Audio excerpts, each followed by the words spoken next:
Sa barangay detention cell na ito sa Dita, Legazpi City, pansamantalang nakakulong ang isang 53 anyos na padre de pamilya na nawala umano sa katinuan matapos ang makailang ulit na pagkakadisgrasya. Kwento ng kanyang may bahay na si Nanay Marites. Taong 2018 nang unang madisgrasya sa motor ang kanyang asawa at isinailalim sa operasyon sa ulo. Nasundan umano ito noong 2022. Taong 2023 nang magkaroon na raw ng impeksyon sa ulo si tatay hanggang sa inuod na ang naiwang butas sa bungo nito. Ngayong taon nang mag-iba umano ang ugali ng kanyang asawa. Naging aburido, agresibo at mapanakit na rin daw ito na siyang nagtulak sa kanila na humingi na ng tulong sa barangay.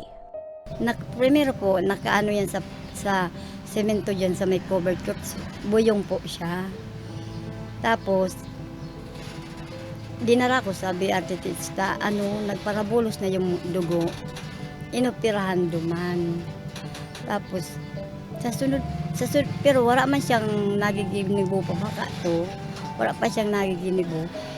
Sunod naman na opera sa iya, yung nabagsak sa motor, na diskwido siya sa motor. Tapos,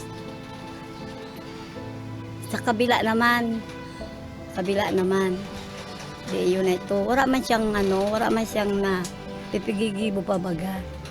Pantulo yung yung payo niya, na infection daw, may ulod na siya.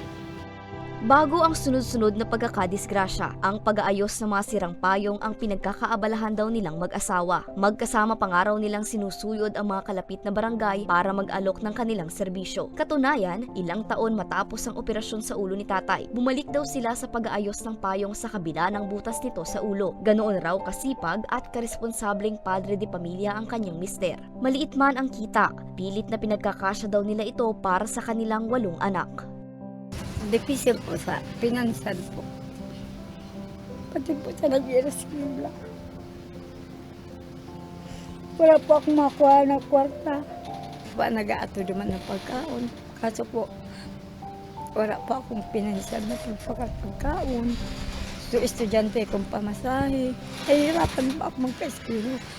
Nawarang pamasahe minsan po. Nag-aagad na lang po ako sa mga aki ko. Kung igwaman na dito, ba na po. Ang pinagtagpi-tagping bahay na ito ang kanilang nagsisilbing munting tahanan. Ang dating mahirap na buhay ay mas lalong naging mahirap mula nang magkasakit ang haligi ng kanilang tahanan. Sa ngayon, mag-isang hinaharap ni Nanay Marites ang responsibilidad ng isang magulang. Sana magmaray na siya. Gusto ko magpagaling na siya para makaulit na siya rin sa muya. Magkasalaro giraray kami. Ang gusto kong agadin na nakapabulong pa ako para po wala akong financial na paggagamiton. Gusto ko pong makabalik po sa dati ang agum ko. Na makatabang po sa kuya giraray. Ay mas maano po nung anion siya na maray bagang may ama, may yung sang kapadig di mas pingani po arog siya padaba man siya kang mga akit niya. Isang buwan na rin mula nang ikulong sa barangay detention cell si tatay. Ayon kay Kagawad Sergio Boros Jr., ina-assess pa ng City Social Welfare and Development Office ang kalagayan ni tatay para makatanggap na ito at ang kanyang pamilya ng kaukulang tulong. Sali madam, piglalakaw ko tayo na ikagawad na may pig-agada naman nga nag-referral sa city. Ngunyan, may referral na yan, tagari mi sabihin si daron mi sabihin si yun na lang iganon mi ay ko tayo dyan para matabangan mi sa pamilya day magpara arayo ko ta na papagibuan mi ko ta ki parang takulang lawgan niya na dyan mismo sa inda. Tulad ni Nanay Marites, hiling din ng opisyal ang paggaling ng kanyang kabarangay.